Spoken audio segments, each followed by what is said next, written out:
Hello, good afternoon. This is Susan Lawton talking to you from Rainbow Sunny, New Jersey, and Deborah Wayland in New Jersey. Deborah, are you there? I am here. Hi, everyone. And we have people in Michigan who are attending because they were not able to be with us last week when we were in Michigan sharing some ideas to support people's transition after a loss. And what were some of the things we shared, Deb? Well, we just want to give people tools to overcome their grief, their anger, anything that they're going through. We're sharing some oils, we're sharing some techniques, and just hoping to give you some action plans on how to be well and be happy. Yes, be well and be happy. I think that's a song. Don't worry, be happy. Yes, your way. Yes, exactly. Okay, this particular picture I love because you know I love Mother Nature. Yes. We leave our human body behind so we can soar like a dragonfly, free of any human pain or suffering. And this is a cool picture of a dragonfly. When you're having Beautiful. challenges, it's always good to start this kind of heavy topic with frankincense and wild orange. Mm-hmm. What were you going to say? No, I was just going to say it's really good to think about being like a dragonfly and that we can soar above anything that we're going through in our lives. To imagine that feeling and of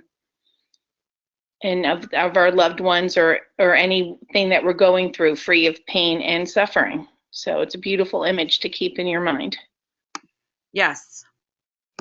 People suffer and grieving sometimes is called a process, and we're going to cover that. But a lot of things can trigger a grief response. So if you yourself have strange waves of feeling, or you have friends that have surprising reactions to things, we want you to think in terms of some of the things on this list. Sources of loss.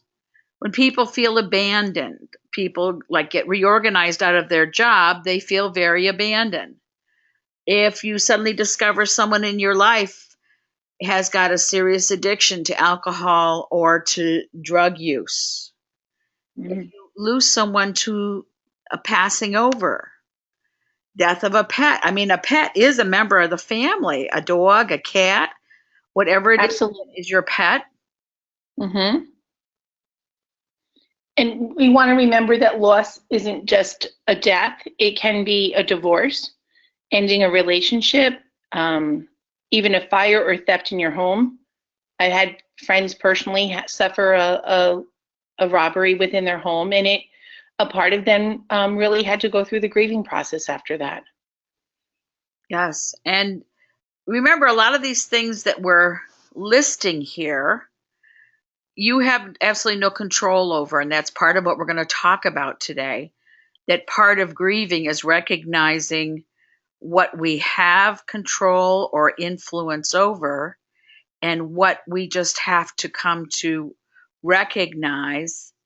This is the way it's going to be from now on, and we have to find a way to live with it. Sometimes when we talk about acceptance, people think we mean you're supposed to get joyful about something.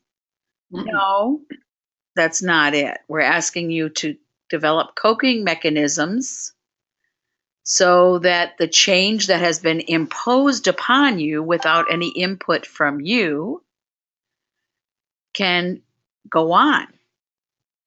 Right. And we also have to realize that everyone suffers pain and grief differently. Everyone is unique in the way they handle it. And friends and people on the outside of them, it's not our place to judge or condemn them for what they're doing. Just everyone has their own way of dealing through this in their own process. There's no right or wrong way.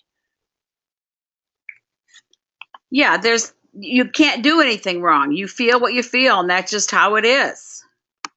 Here's one of our famous quotes. Mm-hmm. How can a person begin to describe the deep ache from loss, There are no words that could come close to touching the pain. And that's true. Everyone's pain is different. Everyone has a different ache inside of them. Even if you're a caregiver, even if you're working with somebody who's 107 years old and they're in hospice care and you know they're going to transition into heaven any moment, when the event actually happens and your life is changed again without any input from you, you are still going to go through waves of emotional feelings to adjust. It's part of what happens. Everything has changed. Everything. And Right. it changes by, it looks different, it tastes different. Banal conversations, people being obsessed about one of their fake nails getting chipped makes you crazy when you're in grief. People being obsessed with silliness can be very painful when you're in the grieving process. And you're not doing anything wrong, and they're not doing anything wrong, but you need to recognize that used to make you laugh, or you used to go to the same nail salon and that was just as important to you. Now things look different. It takes as long as it takes, and that is just so true. There is no timeline. There's no set limits on when you're going to feel better or when you're going to process things differently or just going through the whole thing. No two people are like, no two people in the same family grieve the same way. So make no comparisons. Don't judge yourself for maybe it taking you a little bit longer and a sibling less time. It just takes as long as it takes. Right. And we have oil suggestions on different panels we're going to share with you today. And again, each person's experience is unique. And sometimes oils wake you up to your pain, and sometimes oils help the pain settle into its proper place. Geranium is an amazing gift to emotions. It has a way of helping painful loss, settle into its right priority in your life. Like if you lose a job, it's going to affect you differently than if you lose your car because someone steals it. I mean, things are going to affect how you relate to yourself, how you relate to others, and it takes as long as it takes.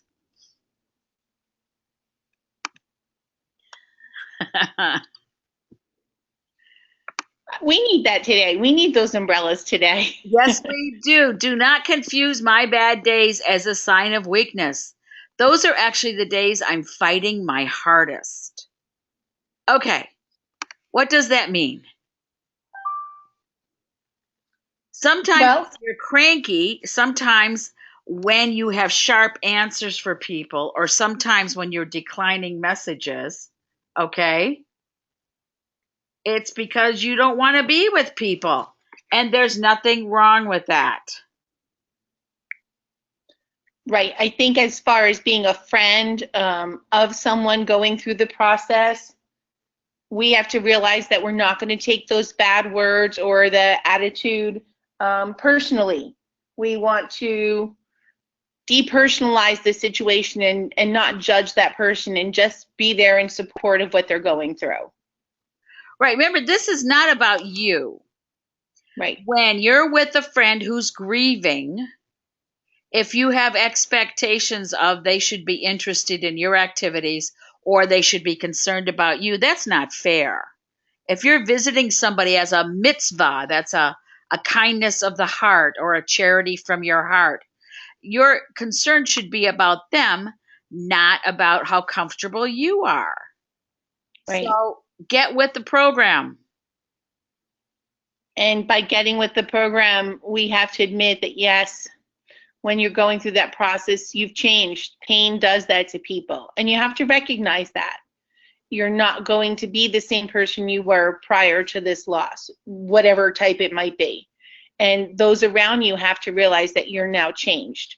Things that used to bring you happiness, going to the favorite hot dog place and that was something that you used to share with that person, it's going to bring about different feelings. And so your life has changed. There may be activities that you no longer want to participate in, and people around you have to recognize that. And if they don't recognize it, it's okay. If people make you Right. uncomfortable and you're the one who's grieving, Mm-hmm. then you just perhaps need to suggest that they could run errands for you. That rather than let them be near you to say irritating things because they don't know what to say, or they think their inquiring questions are somehow being helpful, like you haven't already thought of that question. Hello? Anybody in pain? We've had the review. Thank you. There isn't a new question you can ask. And then what happens is 6 months after you've lost somebody, all of a sudden you're going to have a really bad day. And we could be going along and thinking we've worked out a routine. It's a new routine. We're feeling good. And then out of nowhere, grief hits full force. We don't know what's going to trigger it.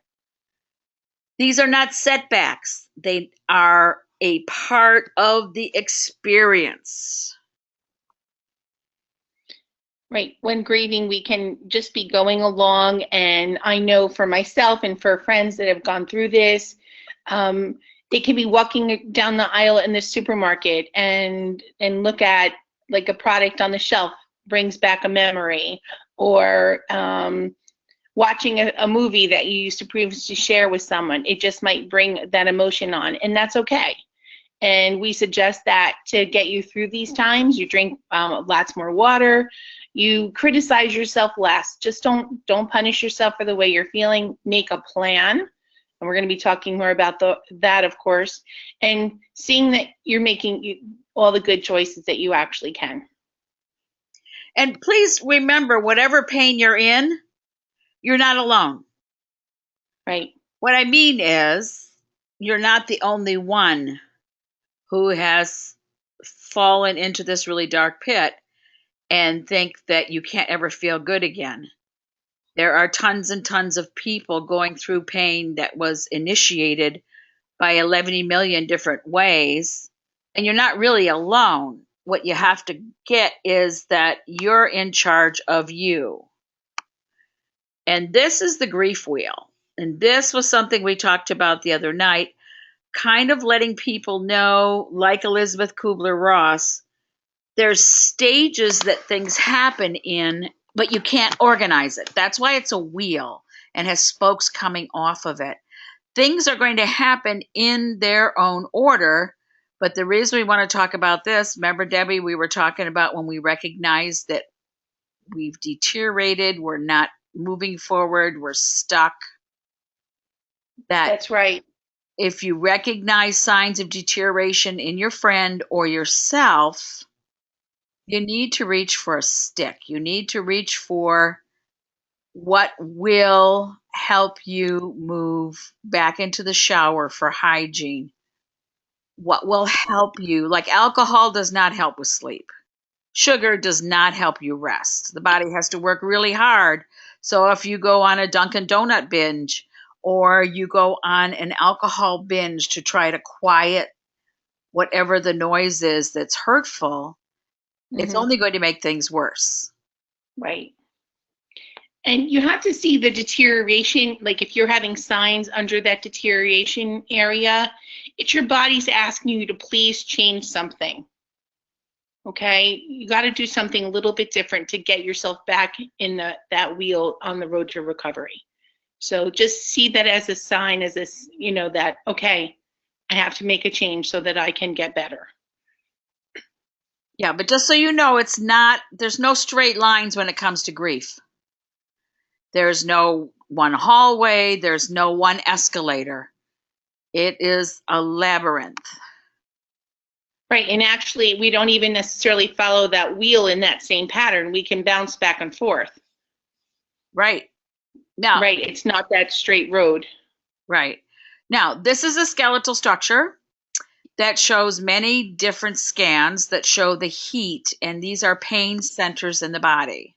There's a 2-page handout that Teresa said she would get to you guys that explains what happens when we harbor pain or we try to manage it by stuffing it somewhere. Like as children, when children are battered, abused, neglected, they're the victims of an adult child of an alcoholic or an alcoholic. They tend to stuff the abandonment and rejection in the liver or gallbladder or what we call the soft tissue organs that can become very inflamed even as children. As adults and as young people, we can stuff pain in all these different areas of our body. And the sheets will tell you what areas reflect to some areas of your thinking. Because as we all know, thinking controls our chemistry. And when you're in a lot of pain, it's kind of like a filter about how you view everything in your world. And when we Right. checked this out the other day, we were surprised, like when you have a lot of pain in your knees. It has to do with not being flexible, resisting change, resisting the fact that life has gone on and it will never be normal. There's a lot of points on that 2-page handout that I think you might find very interesting, because then you can develop affirmations, you can develop blends so that you allow your pain to settle without hanging on to it. Deb and I both in our life have experienced when we let go of, like when my grandfather died, I was very, very angry with him because he was so mean to my grandmother for years, and we all had to witness it. And even as teenagers, we were not happy with how Grandpa treated Grandma. And it took me years to forgive him and to understand he too had been a victim. But the day I finally got it, that it was me hanging on to being angry with him, that it wasn't, about him, it wasn't about Grandma, it was my judgment that saw it. I had a pain in the center of my back that was like somebody pulled the knife out. It was just gone. I'd had it with me for so long I didn't even realize that it was there. Right. And a lot of people, they get the stomach pain and they blame it on, their upsetment. They say, oh, their stomach is assy and they're swallowing Tums and things like that. But a lot of times when you get pain there, when you're going through this process, we talked the other day that it means that you haven't digested something negatively, figuratively. And the feeling of not being respected causes that sensation in your stomach, and it adds to the grief. So when you finally confront it and digest it, that pain will also go away. So, I mean, I found these 2 sheets absolutely amazing, and I could connect so many different pains I've had over my life with similar feelings and grief. For me, the loss of my pet, he was a part of my household, my family for the longest time. And for me, it was a pain in the shoulder, and I just had a really hard time letting that go. I was carrying that burden around, and when I finally released it, wow, that that expression, like the weight has lifted. Well, it did. I think I grew about an inch. Yeah. So refer to those 2 sheets when you get them from Therese, and you're going to make those connections yourself. Yeah, and I got to tell you, I have heard more people talk about the benefits of the deep blue capsules and the special, phenol formula that's put together that is providing an easing of pain and allowing the inflammation to be reduced so that people can work things through. I'm one of those people that if I take one at night, it puts me out, and the next day I could sleep until noon. But there's nothing wrong with it. It's a wonderful element. But other people could take 2, 3 times a day, and it's just what they need. It's one of those things you start with 1 gently, and you work your way up to see what your body can respond to.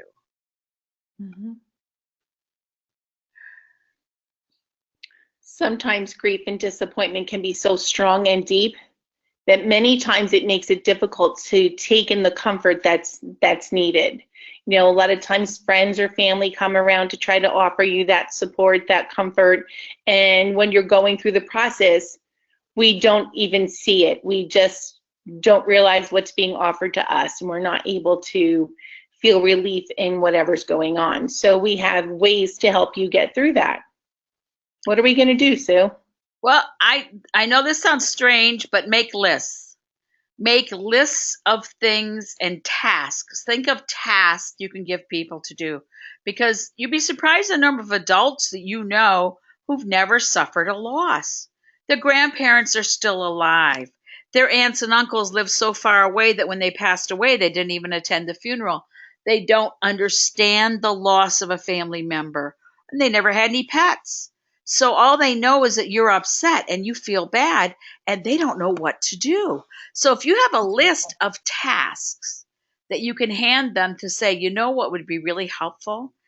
If you could go buy that 10-pound bag of salt for me and put it in the garage, so because it's going to get icy next week, or if you need something done in your garden, if you make a list of helpful, genuinely helpful tasks. I mean, after all, Debbie, you and I agreed, how many chocolate cakes can you eat? For some reason, Exactly. people associate loss with you got to eat chocolate. Not that I object, okay? I just say, how many can you eat, okay? Well, actually, in my neighborhood, it was coming over with the casserole. You know that casserole, okay. yes, that 9 by 13 pan with the casserole. We had a lot of those. Okay. But it's because people don't know what to do, and they just feel like it's the only way, to reach out and offer some support. So that's why I love your idea of making lists. And actually, you're getting something done, accomplished that needs to get done. It's an amazing idea. Right. Oh, no, it is. And, when you can offer them something constructive to do, and I'm not above asking people to wash my kitchen floor. I know that sounds funny, but I have friends that love to clean. Is that on my list? Yeah, it's just above exercising on my favorite thing to do. I have a list of favorite things. Let me see. Physical exercise is way at the bottom. And just above that, of course, is cleaning house. I do love to do laundry. Okay, I love doing laundry, love painting walls. Washing the kitchen floor is not my favorite thing. Okay. Yeah, but the fact that it's above our friend Broomhilda over here, I'm letting her know that washing the floor is above her too. Don't tell her, you might hurt her feelings. No, but making the list doesn't have to always be a chore. Like, you can just tell someone, the next time you're driving by Starbucks, I'm in the mood for a caramel macchiato. Could you drop it by? So it doesn't always have to be a chore. It could just be something. Oh, let me know when the tickets go on sale for that show. I've been wanting to see it. It doesn't have to just be a task like that. It can be something that you may be looking forward to as well. Right. Now, I want to touch briefly on Elizabeth Kubler-Ross. Some people have found her books and her ideas comforting when they are struggling with stages of grief. And I always find it so amusing because people who are like accountants or engineers who are very precise, God bless them, they want to organize other people's grieving. And I often find myself in a position of translating to the husband or to the wife what it is they're saying, because they're going like, why are we arguing? Well, it's because, honey, they're trying to be helpful. They're trying to organize how you feel, because that's how they do it, and that's how they are okay with it. People have to figure these things out themselves. We do not assign people an order of events. We do not assign people, okay, well, now you're in denial. Okay, here's a normal pattern. I get a phone call, and this really happened. My father-in-law called me at work one day, and he never calls, so I knew this was going to be strange news. And he tells me my young brother-in-law has died. And I went, no way. You can't be talking about Tom. You can't.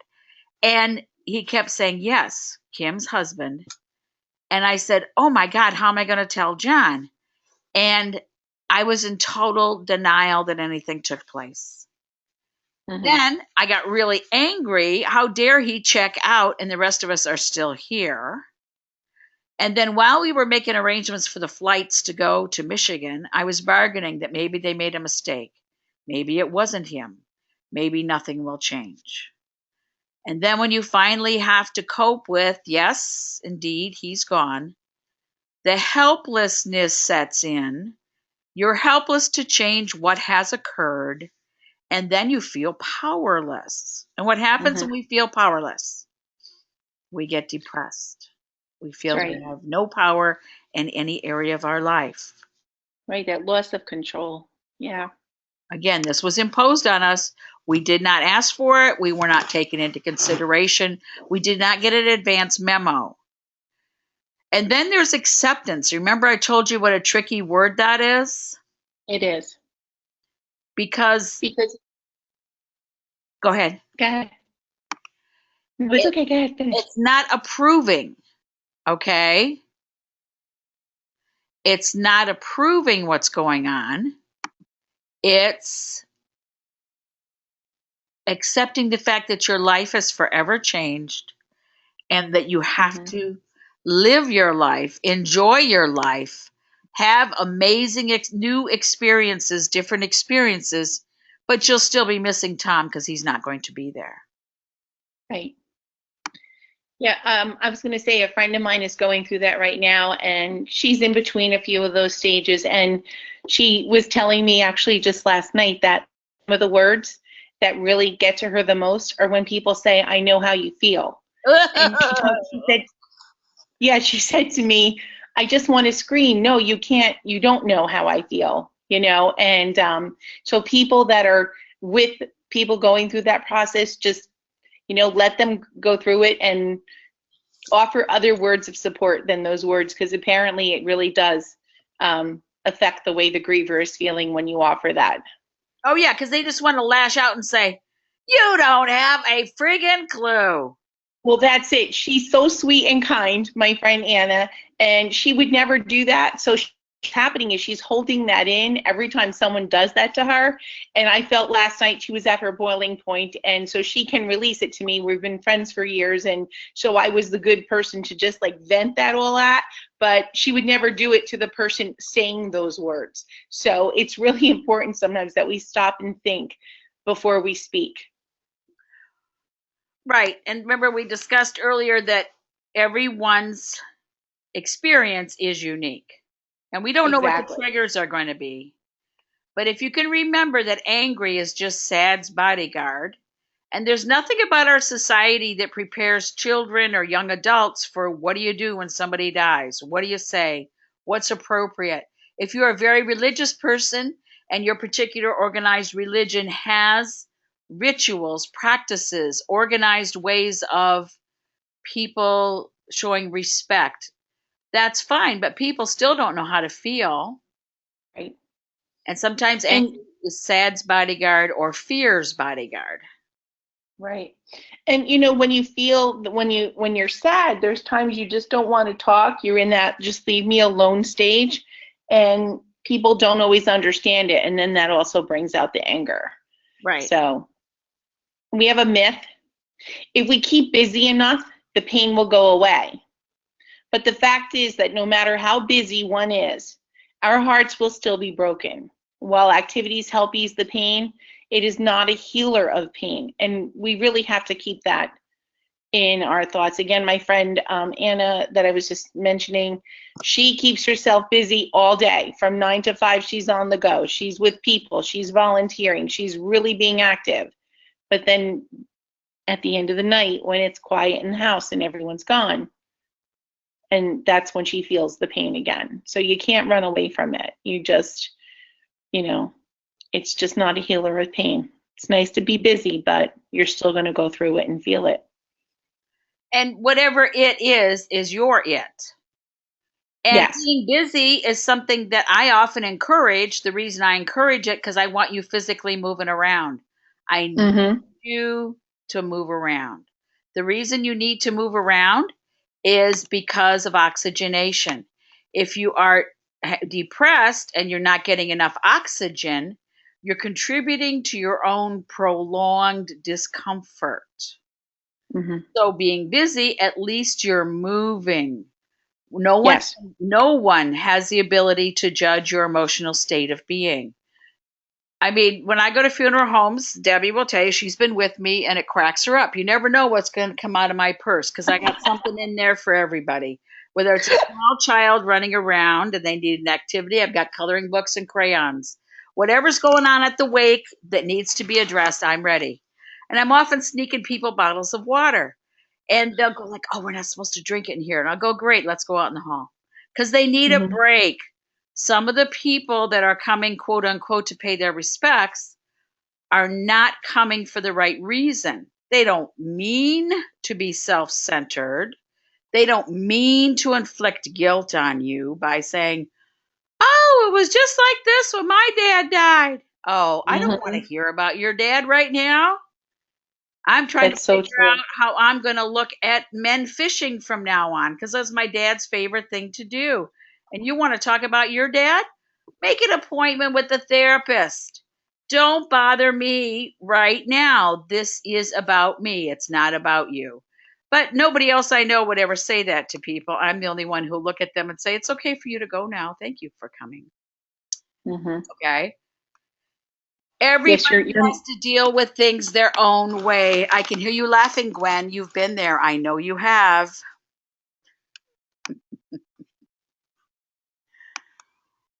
Okay, this is really important.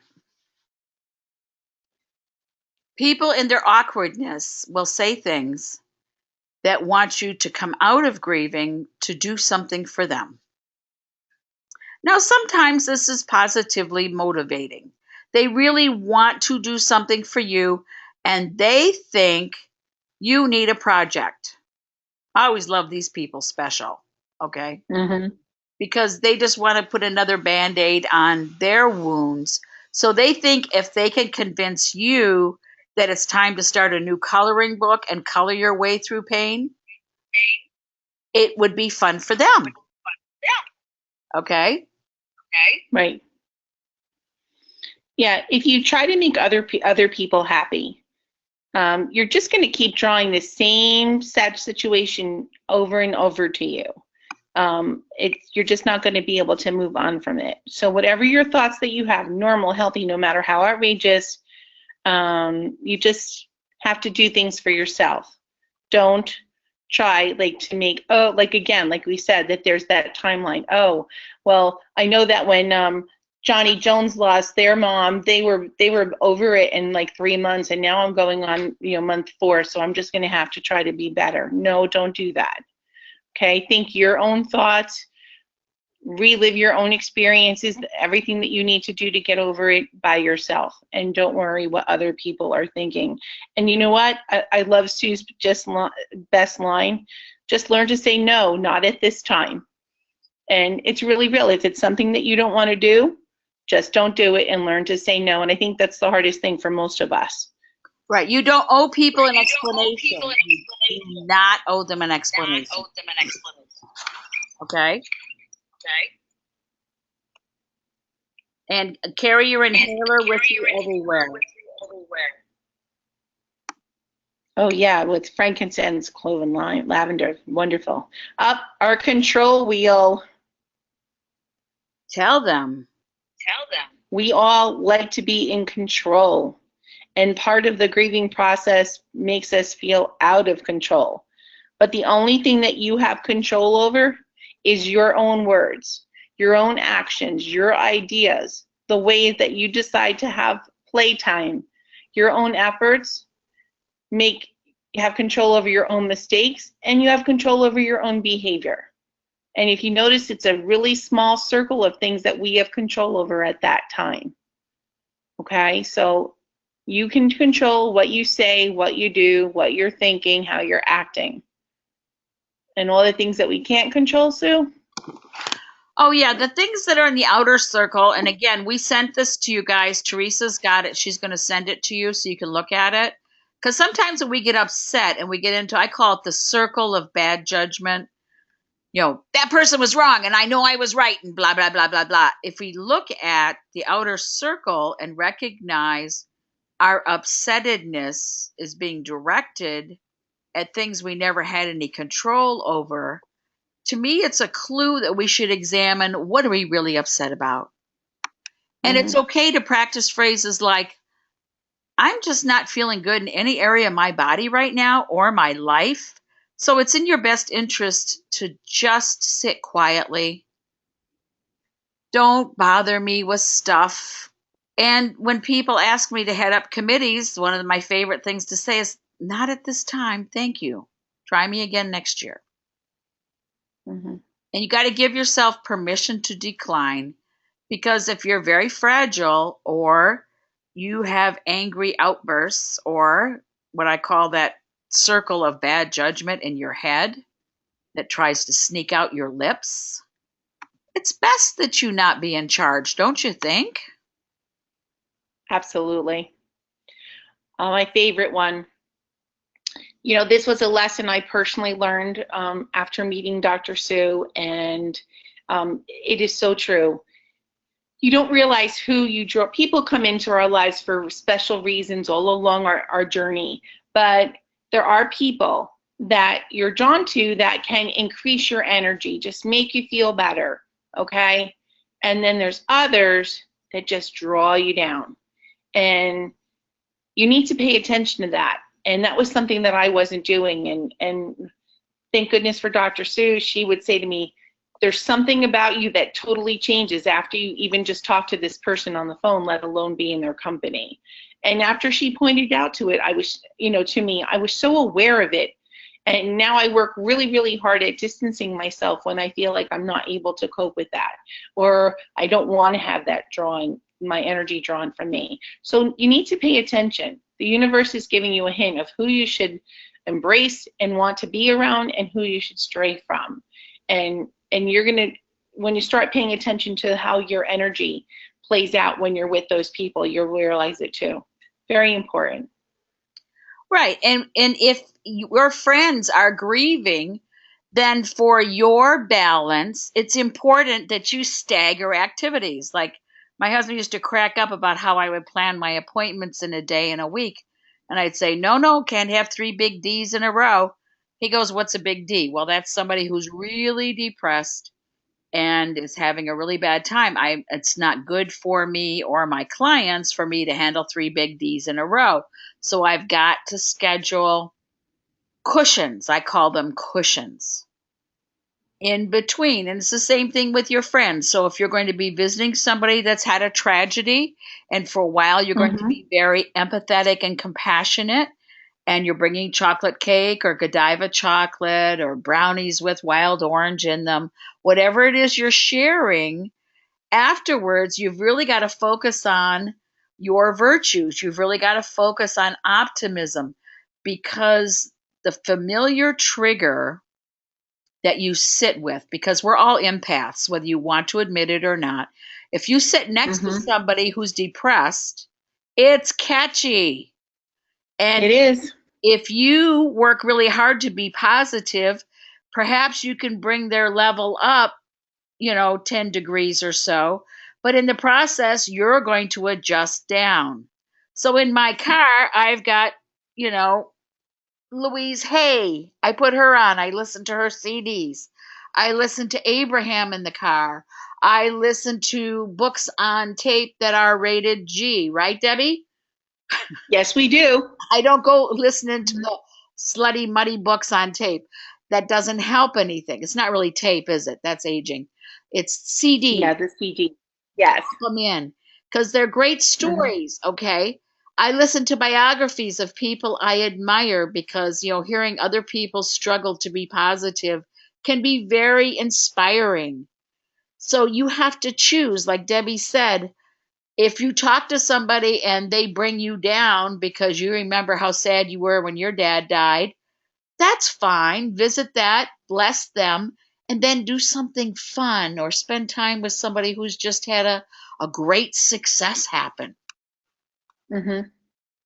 Well, I think our bodies remember how we feel if we've been through losses like that our friends have been through.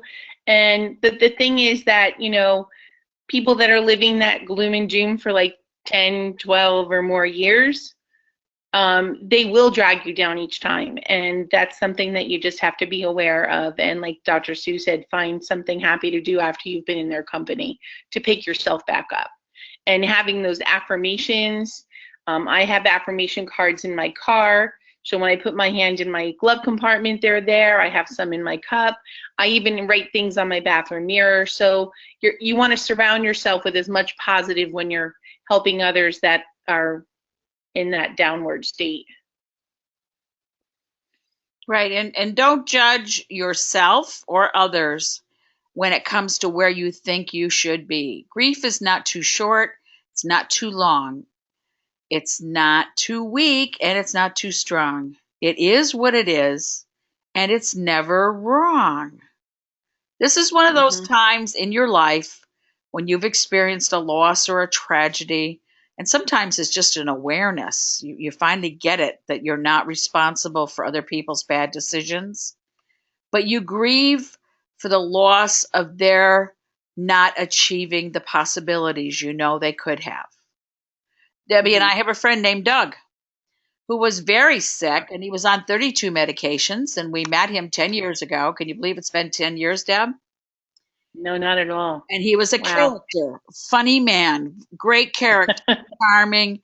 But God gave him the ability to recover from everything, and he was doing amazingly well on all his medications being gone, using oil, nutrition, gave up soda, gave up smoking, alcohol, drugs, everything. And he was looking younger, feeling younger, doing really, really good for about, was it 93 days we counted? About. And then one day I drove around the corner to drop off some oils, and he's standing on his front porch smoking a cigarette. I couldn't even believe it. But he's made different choices. And then he started to deteriorate again. See, we grieved over the loss of him achieving his potential, but it was his choice.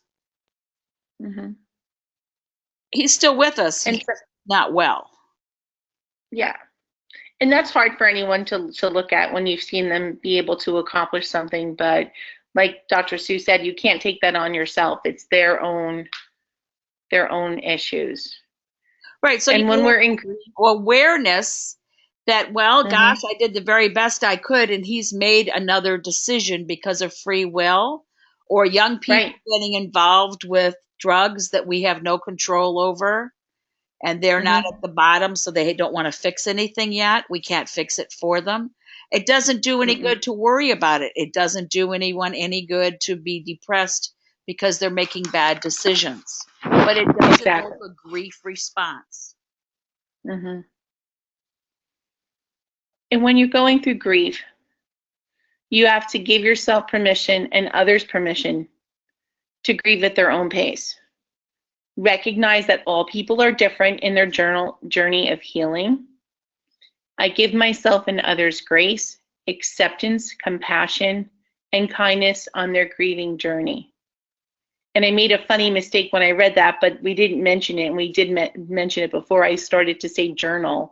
And that is one of the ways that you can work through a lot of your stages of grief. And Dr. Sue always talks about the importance of writing your feelings down in a journal, just on pages. Right, Sue? Oh, yeah.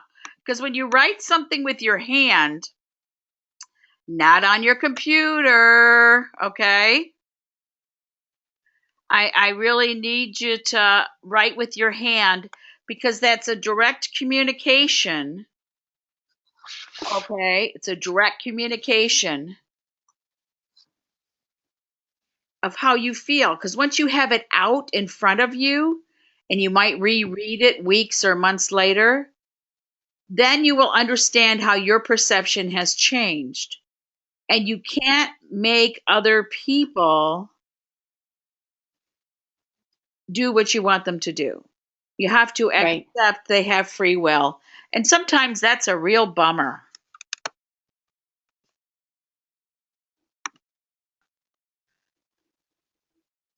Well, this is important too. Grief is not linear. It doesn't start strong and taper off with time. Rather, it is like a storm. It grows smaller or larger in the same day and often within hours. And the other day I was with Dr. Sue and I was looking at a series of like coin machines that kids go into at the diner. And there was one with us high bouncing balls, those little round rubber balls. And I thought, wow, that's the perfect analogy for this. If you bounce that ball, it goes up really, really high, and other times it bounces really low. And that's how a person feels when they're going through grief. So you got a lot of highs and lows all in the same time frame. It's not like one day or another. It could be hour to hour, minute to minute. So another analogy is just think of that little bouncing ball and know that what you're going through is absolutely a normal process. And this is another formula we have for you. If you feel overwhelmed with sobbing and crying or yelling and screaming and hollering, I really encourage you to set the timer for 20 minutes and totally indulge. So if that means you have to get in the car to go driving on one of your freeways and scream and holler inside the car where nobody else can hear you, it's really okay. That's not self-pity. That's managing and expressing your feelings. All of your feelings are valid. Siblings often have mixed feelings when a parent dies, where some siblings may have been favored and some others not favored. There's a full range of all kinds of extraordinary things going on. So you can't decide, well, that's the middle child, she's suffering more than others. You don't have a clue. So just please encourage people to take their 20-minute, I call it letting out the steam reliefs. And they don't owe anybody an explanation. They don't owe anyone an explanation. And if you're not feeling up to a discussion and somebody calls you and says, we need to discuss blah, blah, blah, you're going to say, well, I need to be doing that a different day. Thank you so much. Have a good life. Bye now. And not only allowing yourself your 20 minutes of grieving or crying or screaming, you also want to work towards 20 minutes of exercise twice a day. If you get out and take that little walk, first of all, in weather like this, it's beautiful head clearing. It allows you to think, get you out in nature, which of course is always a beautiful experience this time of year. So you can allow yourself your sobbing things, but you also want to provide yourself some opportunities to just get out and again move around. Getting back to Dr. Sue's explanation of oxygenating and things like that. So that's something else you want to work forward to.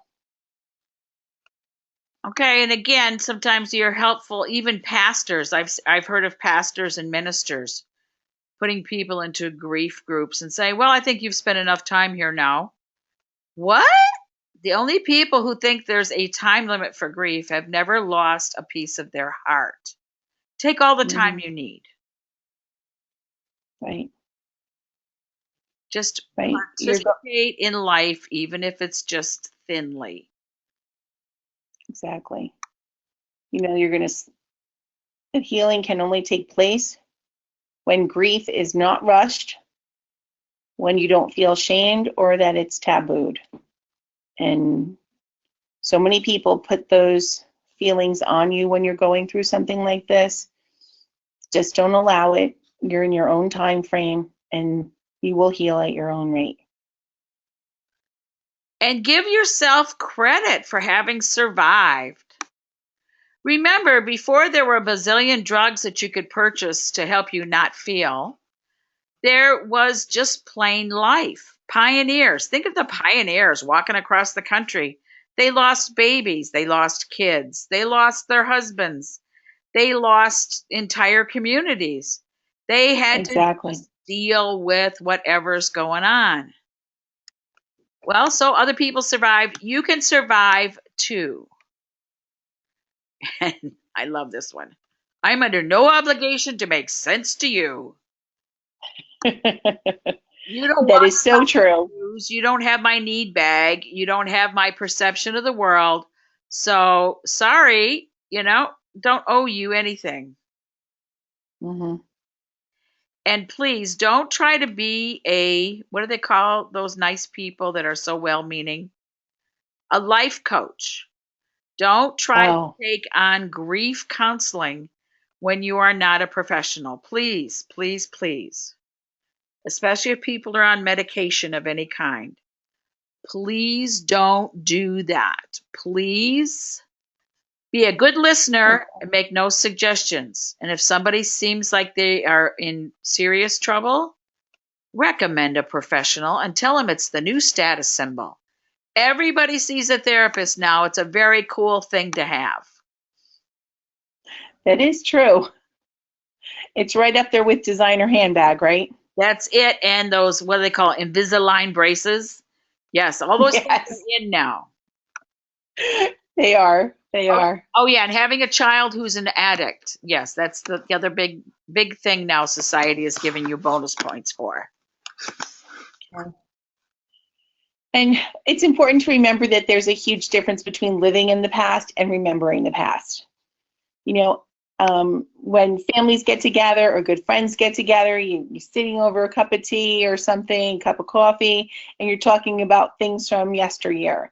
And those are fine. Those memories are fun. Remember when we went to the beach and the umbrella blew away and we were running down the beach catching it? You know, those are fun things you want to talk about. But you don't want to live in the past day to day. You don't want to stay stuck in the past and just relive that over. You can't move on. You can't move forward. And unfortunately, I have a friend that's like this, and I just see it. You're not able to have enjoyment in everyday things. There's nothing to kind of look forward to when you're always living in the past. So remembering it with happiness, with tears, whatever is important, but living in it, that just needs to change. It really does. And people who don't want to clean up a room or, deal with packing up a closet or selling an old car because, that was dad's or whatever, let it be. Just let it be. But you may find yourself spending less and less time with them because it's disagreeable. And yeah, I told you, remember, I was surprised that my aunt had actually kept many of my grandmother's things in the room. She wasn't using it. And I had gone there to help her out. And my grandmother died when I was a teenager, and I was in my 40s at the time. So that was a really long time to keep that stuff around. But that was her choice. But that's what we mean. Sometimes they just can't let go of it. And they keep that grieving going a much longer time. That's true. And forgiveness of myself and others releases me from the past. Forgiveness is the answer to almost every problem. Forgiveness is a gift to myself. I forgive and I set myself free. Again, forgiveness does not mean you have indemnified the person who offended you.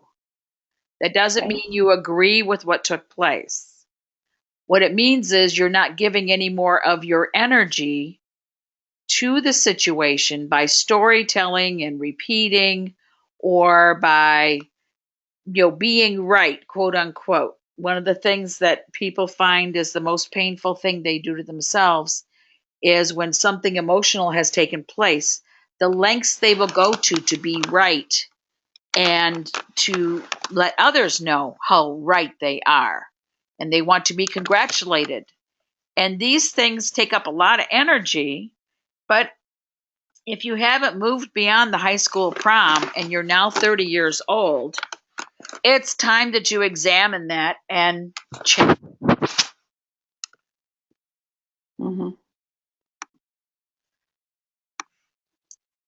Back to what you can control. Right. Controlling your thoughts. Remember that anything can be a surprise trigger. We've talked about some of them. Hearing a favorite song, seeing a favorite car, anything can trigger that. But remember that patterns of unhappiness can be infectious, and they can go from one to another, and you just kind of need to break out of that pattern. You can control where your mind goes. That's up to you. Right. You're the only one who thinks thoughts in your head. And if people approach a subject that is discomforting or uncomfortable for you, answer a different question. Change I is, love when you do that, by the way. I know, and you've seen me execute I that love it. well. Yes, I've practiced that one for a long time. Yes, and you do a really great job at that. Right. Yes. And you do good at the next one, too. Yes. Change the subject or get laryngitis. I'm I sorry. love it. What? And I'm great at changing the subject and exclaiming how wonderful the person who just arrived looks. Wow, that is great. Oh, and you brought some more green beans with those wonderful onions on top. Oh, thank you so much. Wait, can't wait to taste it. Oh, I got to warm it up first. Your opinion of you is the only one that matters. Pass me Absolutely. a piece of chocolate cake. I'll feel better. That's one of the things you can practice, by the way, is going through your day asking yourself, what can I do? Who can I hang out with that will make me feel better? You should know that. Hmm. Or what people around you will make you feel better. Absolutely. Yeah. Yeah. Remember, you can't be strong all the time. Sometimes you just need to be alone and let your tears out. And if you're going to do this, do it. Don't beat yourself up afterwards that you gave into it. It's perfectly okay. Now that you shouldn't try to suppress it. It's not good. The endorphins need to be released. You need to balance all of your system. I still recommend the scream therapy in your car. I think it's really a cool idea. Or go see a movie that makes you cry like we did the other day. That was a perfect release, right? Yes. Don't name the movie because then they'll, unless you want to tell them to bring two No. with them. Okay. But it's the one you've seen Right. advertised on TV about a girl falling in a tree. Okay. Oh, well, geez, Sue. I know. What is a traumatic event? People don't understand that probably 70% of the population is suffering from PTSD all the time. You Hmm. need to be aware that other people's behavior rarely has anything to do with what you're looking at. Right. So, if a child spills a drink of milk on the table, like anybody drinks milk anymore, that was funny. That was good. And they burst into tears. Understand it has nothing to do with the spilt milk, okay? Sorry. Yeah. And when Please people try are to understand. right, when people are grieving, understand what Debbie's going to share with you. Right. The person that's going through the grief did not ask for it. They didn't want this. Did not make this happen. They're not faking it. They're not asking for charity, and they're not looking for sympathy. They're asking for you to be patient and know that they're trying their best. And when you looked at all those things of what the traumatic events could be, I mean, it's not just for older people. Young children go through them too. As a teacher, I see this more often than I like to say, and I watch them go through the same stages that an older person would go through. So recognize what Dr. Sue was joking about, that a lot of things that set the kids off have to do with things that have happened in their life, their own losses. Right. And do the best you can to refrain from trying to make up a story or pass judgment. And one of the things that saddens me and for years is this, it deeply saddens me that we live in a world where grievers have to defend their right to grieve.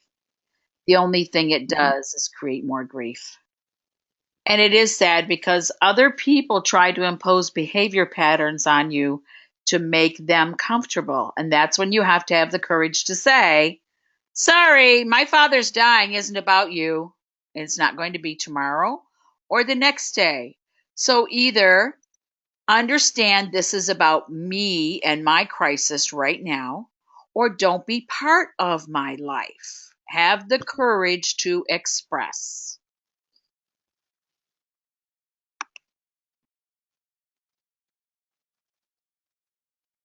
Are you there, Deb? I'm here. Yes. My buddy Al.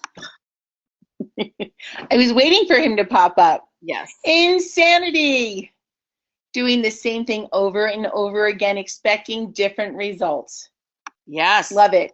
Yes. And so true. So if you're eating chocolate cake and it gives you a headache, stop eating the chocolate cake. Got it? We're really on a chocolate theme today. Is there a reason? Could it be the Easter holiday coming up? Yes, I had to go through 3 bakeries this morning to find the exact perfect thing for tomorrow. And all 3 of them were baking something chocolate. I thought I was going to lose it from all the drool coming out of my mouth, but I resisted. Okay, I was just curious why, because normally it's carrot cake, but today was chocolate. Yeah, carrot cake. Didn't Yeah, see a single carrot cake. Yeah, we all find our own ways of dealing with things. Chocolate's one of my favorite, that's for sure. All right, let's just talk for a few minutes here about singing and the benefits of singing. Oh my gosh. Reduces stress, improve your mood, lowers blood pressure, boosts your immune system, improves breathing. Reduces perceived pain. If you're singing, you can't be criticizing at the same time. Improves a sense of rhythm, and by God, you know I need that. Promote learning in children. You could forge comforting memories. Karaoke night, that's always fun. Promote communal bonding. Provide comfort. Motivate and empower. Sounds can influence our brainwave frequency and promote well-being. Well, Deb, an example is when we work with Brunhilde on Thursday mornings, we turn on the music in the background. It's so much easier to keep up with her counting. It is, especially when she loves to repetitive count. Yes. 1. Right. 1. Yeah. 2. Yeah, it's like, wait, we started already. Where were you? Anyway. But music makes everything better. And you do the driving scream therapy, but I love to sing in my car at the top of my lungs because, well, people have told me I don't have the best singing voice, but it's okay. You know, when you got the windows rolled up and you're singing, it's fine. But I always feel better after I've done that. So don't be afraid to sing out loud while you're driving along too. That's correct. Yay, yay, yay. No, I really do sing out loud all the time, but I just don't let other people hear it because that would frighten small children. Oh, stop. Hey, I think somewhere it says all you have to do is make a joyful noise, remember? That's it. Yes. Courage does not always roar. Sometimes courage is the quiet voice at the end of the day saying, I will try again tomorrow. Yes. And that's so true. God gives us sunrise. He's so clever. It's a clean we get another day. We get another day to do over. Right. And it's a clean slate. It works perfect. Exactly. This is our last slide for this.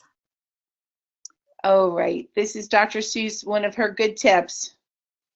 You need to nurture yourself. Don't answer the phone. It's okay if you don't feel like talking. That's what caller ID is all about, people. Look to see who it is. Look to see if you can handle speaking to that person right now. And if you can't, you can also put your phone on silent, take a break from it. And you'll find it very liberating once you learn to ignore it. And it really is, you know, it's better off than getting frustrated than answering it. Yes. And we'd like to thank you all for joining us today. And you need to know we're going to do part 2 in May. And it's going to be on grief and caretaking and end-of-life care and some of those difficult situations nobody ever wants to tell you about until it's on top of you. We're going to cover all of that. We'd like to thank you for joining us. Terry's going to send you follow-up material because she's wonderful.